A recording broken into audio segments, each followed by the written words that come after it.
The fighting is reported to be quite heavy. The Israeli army have amassed some troops along the coast there, now south of Tyre, and have been moving some ground troops in there.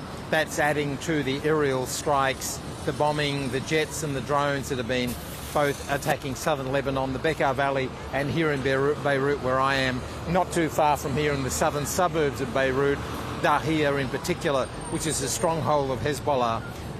There's been very heavy bombing. In fact, a short time ago, an hour or so ago, we heard a huge explosion not far from here, which we think was in the southern suburbs, and parts of that now are resembling Gaza.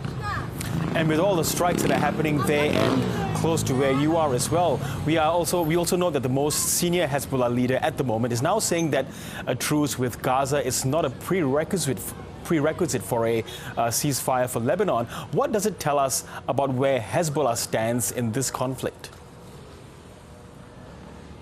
What this tells us is that Hezbollah is clearly on the defensive. After 3 weeks of this intensive phase of the war, the Israelis have made a serious impact on Hezbollah to the point where Naim Qassem, who's the acting head of Hezbollah at the moment following the assassination of Hassan Nasrallah, he has said for the first time that Hezbollah would entertain a ceasefire which would not be tied to Gaza. Under Hassan Nasrallah, the view was always that there will be no ceasefire to hostilities from Hezbollah towards Israel on the border until there was a ceasefire in Gaza. They have now departed from that position, which is significant because what it says is that Hezbollah is under huge pressure. There was the pagers, there was the walkie-talkies blowing up. Their communication system has been put into chaos. There's been heavy bombing. Many of the senior leadership of Hezbollah have been killed, including 2 of the heirs apparent to Hassan Nasrallah, Hashem Safa Eddin and Suhail Hussein Husseini. So Hezbollah is really on the back foot, and the Israelis are really trying to prosecute that hard. Indeed, and Benjamin Netanyahu, in his most recent speech, urged the people of Lebanon to take back their country. So what's been the response in Lebanon? Well, Girish, I think that that's a completely unrealistic view.